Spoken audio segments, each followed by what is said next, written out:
Hey, everybody, welcome back to the podcast. You're listening to the longest running superhero role playing game on Earth. I'm your host, the Game Master, and this one is huge. In first edition DC Heroes, they gave Darkseid 60 APs of continuum control, which is just insane. And those are the stats that we use for our Darkseid, making him the toughest villain in the game. We originally ran this on Halloween night 2001 when there was a full moon. I owned a comic book store at the time, and this was our Halloween party that year. I couldn't even tell you how many players we had. We had maybe like 30 players or something like that, all sitting around uh, a really big table we had in the gaming section of the store. And at any rate, I just thought it was going to be a fun dark side adventure, and instead it turned out to be more like a crisis level event. Um, and many of my players would point to this as the single biggest thing that ever happened to our game world. Um, Darkseid just single-handedly ended the Silver Age, ushering in the tone of 1970s comic books, and several heroes died, which caused future heroes to try to take up that mantle and attempt to live up to the legacy of the fallen heroes. So it really is a world-changing moment.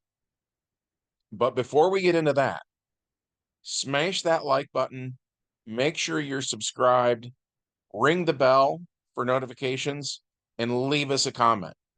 We've got a great community here, and it is all thanks to you guys. Thank you so much for being here. With all that said, let's dive in. The prologue to this one takes place when the new gods waged war against the old gods. Darkseid destroys Asgard, and Thor throws his hammer through a portal to Earth. Darkseid then orders the Denzians of Apokolips to open boom tubes to Earth. Darkseid says he wants Thor's hammer as a trophy. Which brings us to the main plot. On the Justice League satellite, we see Aquaman, the Atom, Batman, Black Canary, Elongated Man, Flash, Green Arrow, Green Lantern, Hawkgirl, Hawkman, Martian Manhunter, Metamorpho, Phantom Stranger, Red Tornado, Superman, Wonder Woman, and Zatanna having a meeting when all of a sudden the trouble alert goes off. The space station's sensors detect hundreds of boom tubes opening up all over the globe, and Darkseid's parademons are pouring out. Superman tells the heroes to split up and try to spread themselves out around the world to deal with the parademon invaders. The main Green Lantern, aka Hal Jordan, calls in the backup Green Lantern, whose name is Guy Gardner. Guy, in turn, is hanging out with Blue Beetle and a time traveler named Booster Gold. Guy asks if he should bring them too, and Hal says they're going to need all the help they can get. Hal then contacts his wife, Carol, and tells her that she should try to find a babysitter for their daughter Jessica and put on her old violet star sapphire power ring again. And that if Carol wanted to notify the Star Sapphire Corps that there's a massive invasion underway, then go ahead and do it. By the way, to be very clear, something we say in our game is that for there to be heroes in the future, like a female Green Lantern named Jessica Jordan, in order for them to be adventuring age when we played this game in 2001, we needed them to be born by the time this Darkseid adventure took place. So we say that by 1970, most, if not all, of the superheroes are now married and have started a family.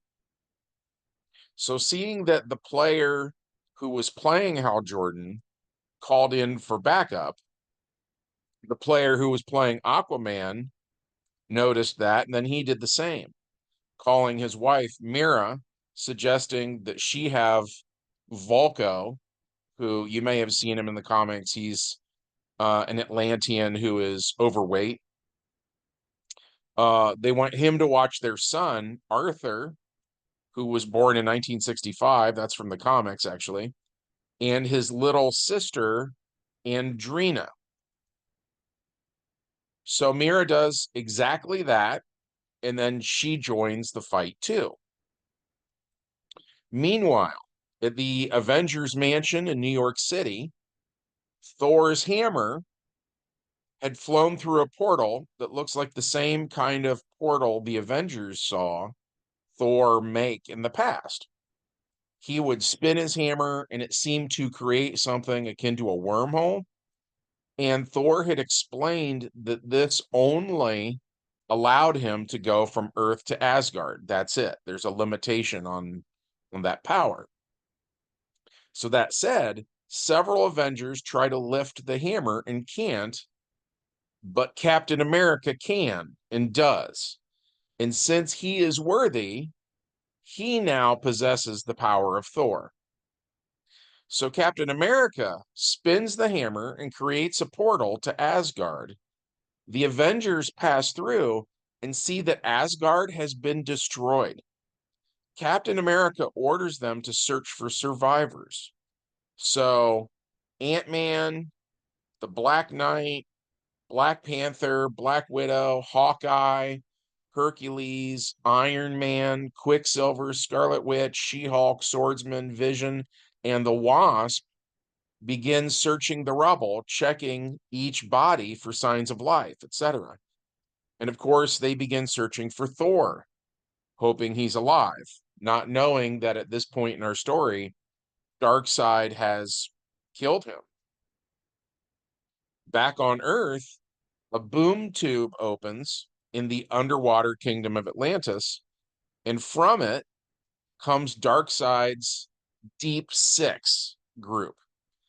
They consist of Gol, Jafar, Curran, Shaligo, Slig, and Trock. They have attributes and powers similar to those of Atlanteans, so they begin their attack. And Aquaman and Mira begin to fight them. Meanwhile, on the surface, Darkseid's elite each arrive in a different city, which we randomly rolled using a list from the DC Heroes RPG Atlas. So Amazing Grace arrives in Happy Harbor, Rhode Island, home of the Justice League's original headquarters, which is now the current headquarters of the Titans. Amazing Grace only has a dex of 6, a strength of 3, and a body of 5, so the Titans have no trouble defeating her whatsoever. Beast Boy, in his gorilla form, is the one who lands the knockout blow, by the way.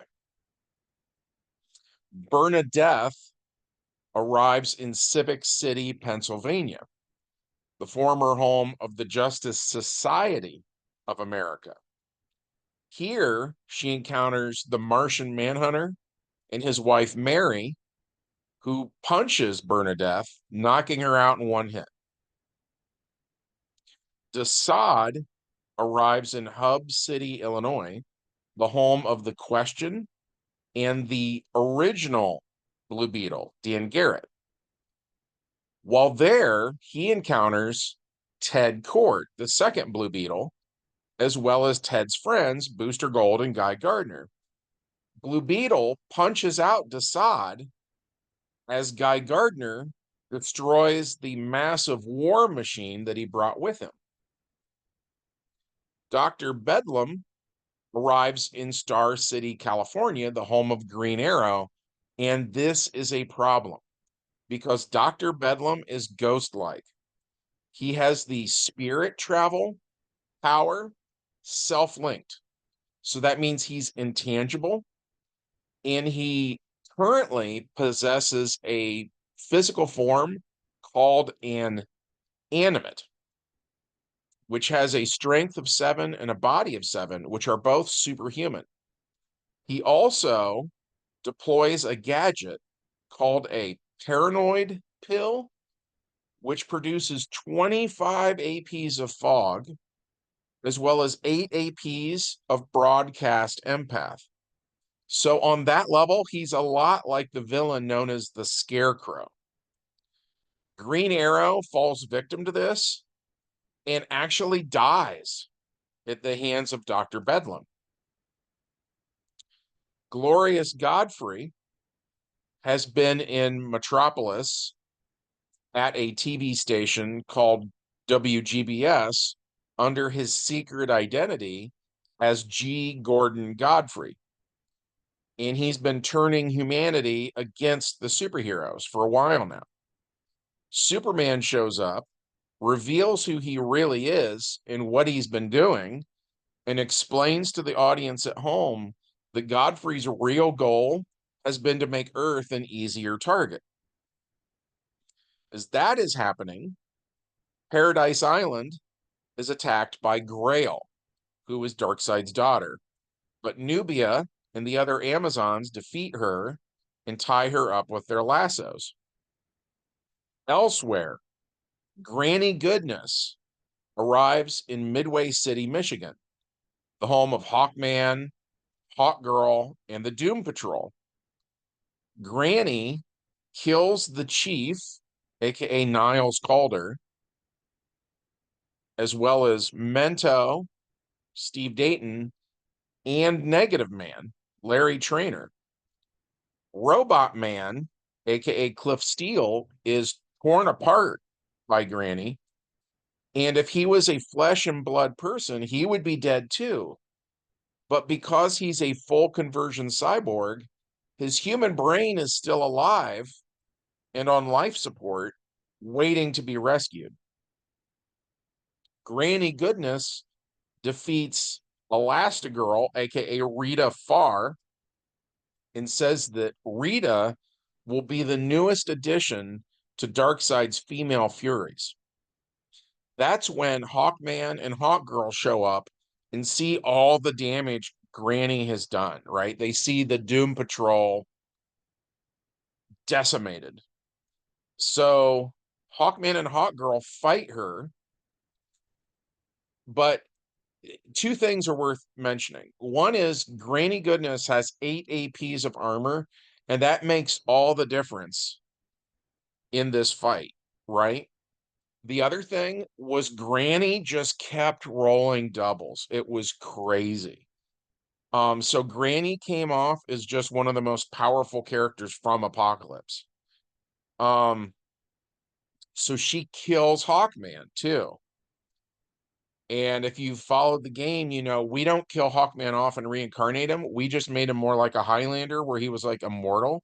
So Hawkman has been fighting people for like at least thousands of years. So it's crazy that he's finally gone. And then after that, she beats down Hawkgirl too and tells her the same thing she told Rita, that Hawkgirl is going to make an awesome female Fury. Calabac, who is one of Darkseid's kids, he arrives in Gateway City, California, where he encounters Wonder Woman. He attacks her, and he is the strongest of Darkseid's minions. His stats are just up there, right? If he can land a hit, chances are very good that he could knock out Wonder Woman in one punch. But thanks to her higher initiative, Wonder Woman goes first. So she hits him hard enough because she has a strength of 45 in our game. She takes half of his hit points. Then she subs her other 2 automatic actions for another dice action, and she hits him again, barely making the roll she needed to knock him out. So she ties her up with her lasso. That was very close. Calabac was statistically speaking, he could have really done a number on Wonder Woman. Kanto arrives in Central City, Missouri, home of the Silver Age Flash. Barry Allen tells his wife Iris to take good care of their twin children, a boy named Donald and a girl named Dawn, who are toddlers. Then Barry runs off and fights Kanto, which at first is difficult. Kanto's physical attributes are all a point or two above the human maximum. So if Barry tries to sub his super speed for dexterity, then Barry's own natural strength isn't high enough to damage Kanto's body. But if Barry subs speed for strength, then Barry isn't agile enough to hit Kanto's dexterity. So finally, Barry uses air control, sucking all of the air out of the area where Kanto is standing. And since Kanto doesn't have sealed systems listed on his character sheet, he suffocates and is knocked out. And then Barry handcuffs him. Lashina arrives in Keystone City, Kansas, home of the Golden Age Flash. And while he and his teammate Zatara are retired, Zatara's daughter, Zatanna, is here, and she says the phrase, "Wow, Khan," and Lashina is knocked out. Mad Harriet arrives in Coast City, California, home of the Green Lantern, Hal Jordan. Hal and his wife Carol find her, and Carol subs her Violet Ring's force manipulation for a purple energy blast. And as such, Star Sapphire knocks out Mad Harriet in one hit. Steppenwolf arrives in Ivytown, Connecticut, home of the Atom, aka Ray Palmer, and his wife Jean. While Jean stays home with the kids, David and Sandy, the Atom takes on Steppenwolf. On the Atom's turn, he spends 2 automatic actions shrinking and entering Steppenwolf's ear. Then the Atom uses his strength of 8 to punch Steppenwolf from the inside, doing 2 points of damage. On Steppenwolf's turn, nothing he can do allows him to attack Ray Palmer while he's inside of him. Steppenwolf has an electro axe and a cable snare, but nothing that can really help him in this situation. So Ray Palmer keeps punching the inside of the enemy's head until Steppenwolf is knocked out. Stompa arrives in Fawcett City, the home of Captain Marvel Jr., Darla Dudley, Eugene Choi, Mary Batson, Pedro Panay, etc. And she gets stomped big time. She's strong, but she's not on their level at all. The Marvel family then goes back to fighting parademons. Vermin Wunderbar arrives in Gotham City, New Jersey, home of Batman. Vermin has a dexterity of 5, a strength of 4, and a body of 5. So Dick Grayson, who is a very angry Batman right now, by the way, because his sidekick, Robin, just lost his life at the hands of the Joker recently.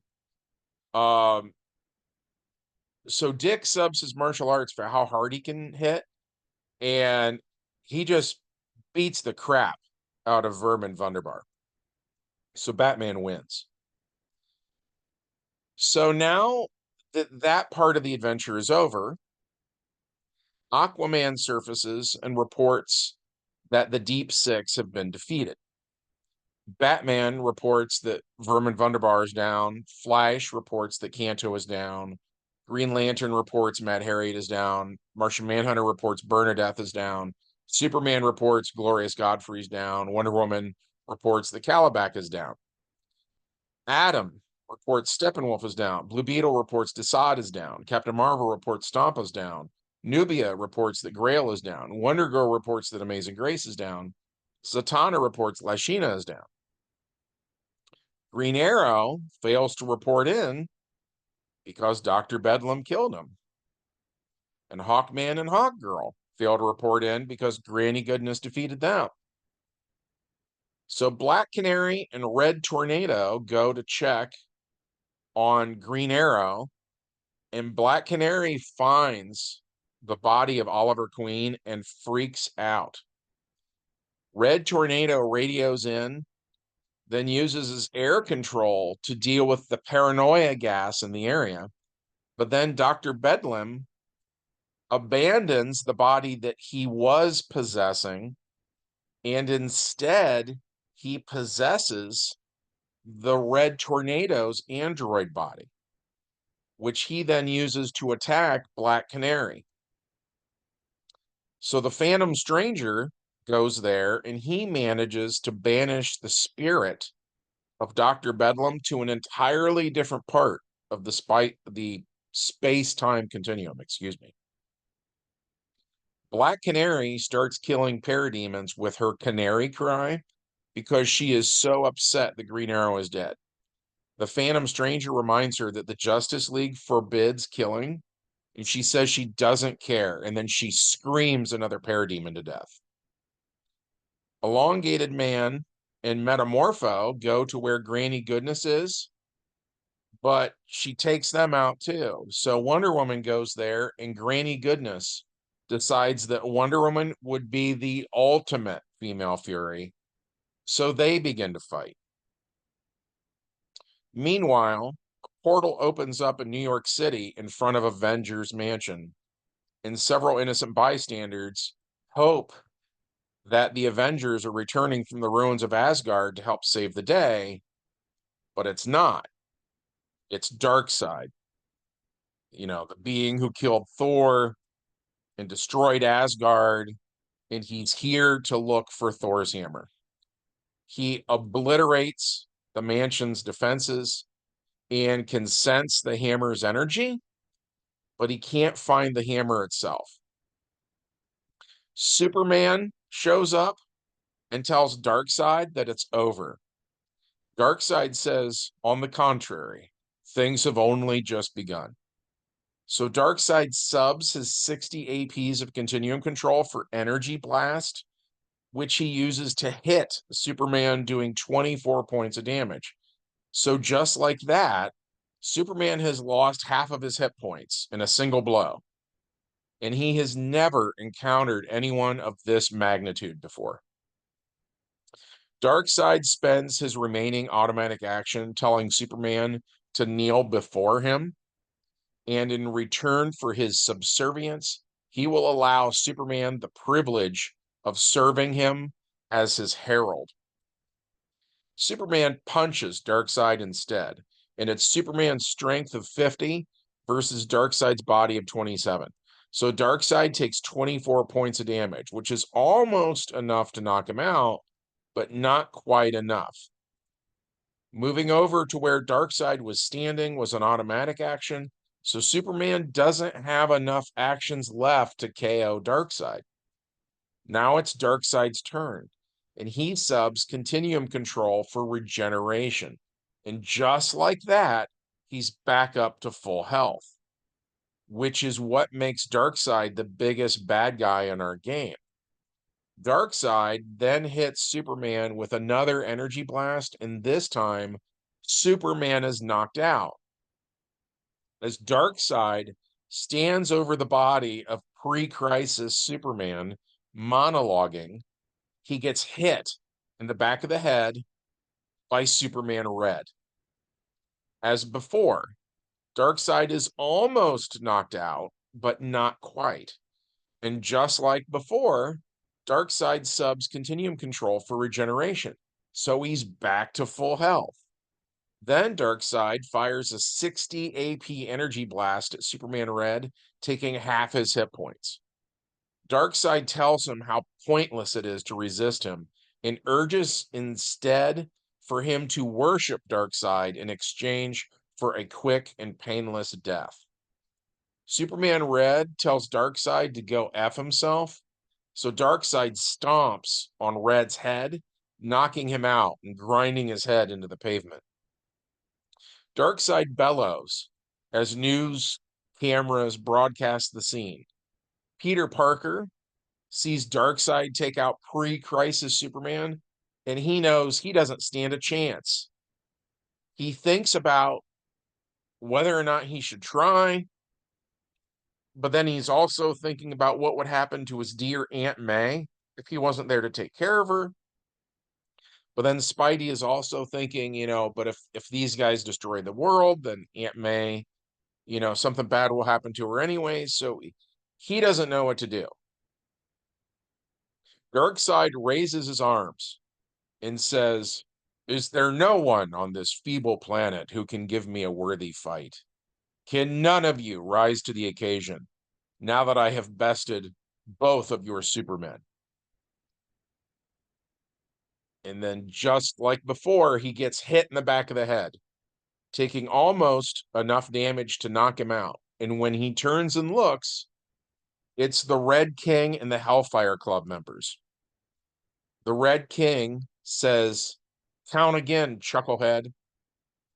Mistro, who is the She-Hulk from the universe where good and evil are reversed, throws their world's Mjolnir at him.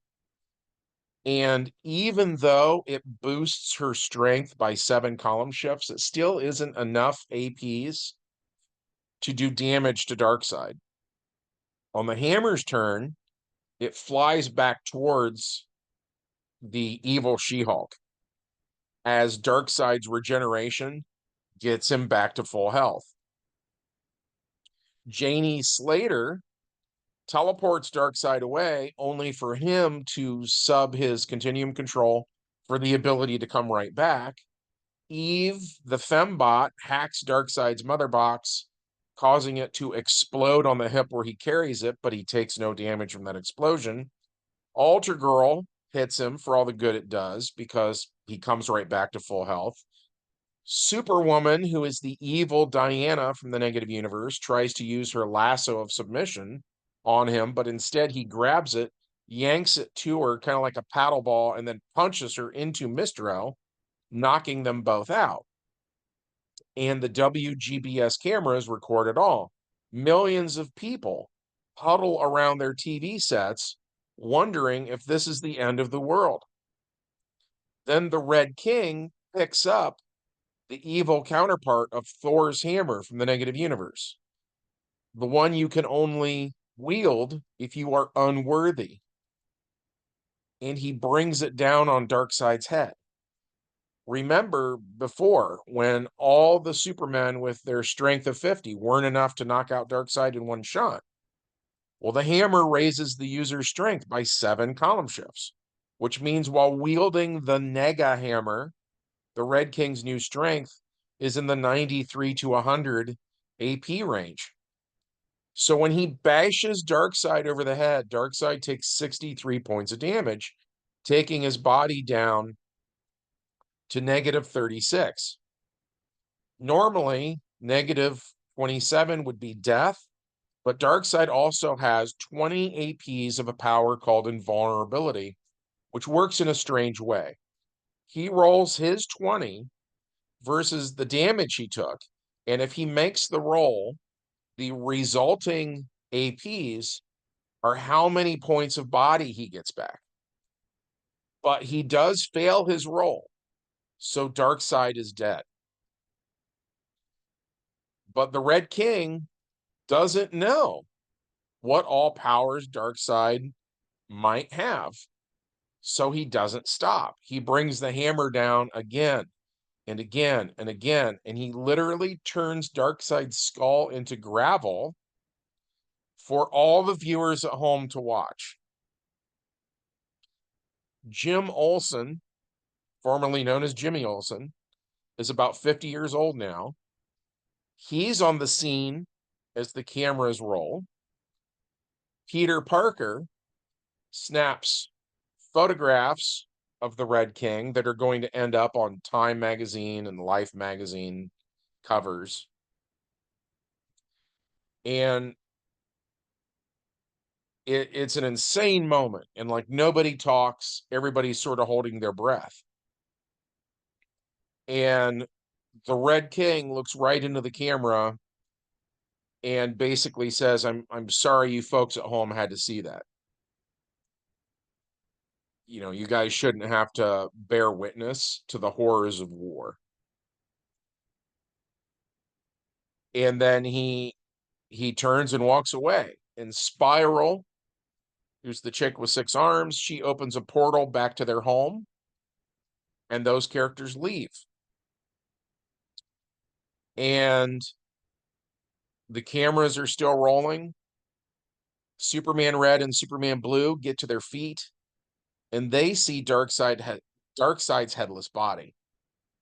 And an important moment here is the cameras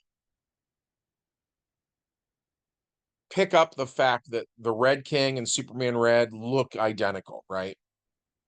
So that this is going to be a talking point in the games to come.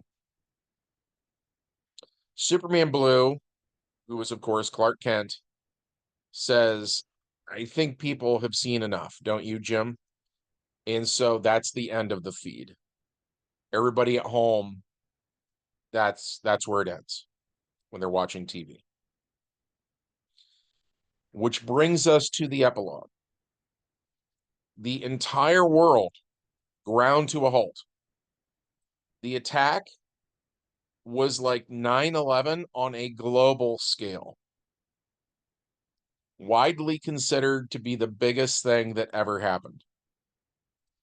Teams like the Fantastic Four and the X-Men helped fight the parademons and the various foot soldiers that had poured through the portals from the planet Apokolips. Later, people learned the Avengers were off-world at the time, dealing with the fall of Asgard. And the Justice League is given the credit they're due for taking out some of Darkseid's biggest power players. But it's a villain, one the general public didn't even know existed, who killed Darkseid. And that is the beginning of a very dangerous conversation. The Red King is a little bit like Magog in the sense that some people think he's a bigger threat than Darkseid was, and they're very worried about who this guy is, while others see him and his kind as maybe a necessary evil. And so now you have people starting to think that maybe more superheroes should kill. And in this day, for better or worse, the way has now been paved for a potentially dark and gritty future. And for sure, now that this has happened in the game world, we're going to start to see more characters like the Punisher and Wolverine. But that's a story for another day. We played this for the first time in 2001. And actually, the first time around, things went almost exactly the same with a couple major differences. First was that the first time we played this game, Hal Jordan died, and his ring selected Jon Stewart as his successor. The second difference is the first time around, the Red King had the Infinity Gauntlet, so killing Darkseid was way easier. But due to a recent time travel game where Eldridge used the time travel power to go back to 1952, we decided to rerun this game last weekend just to see how she did or did not change time.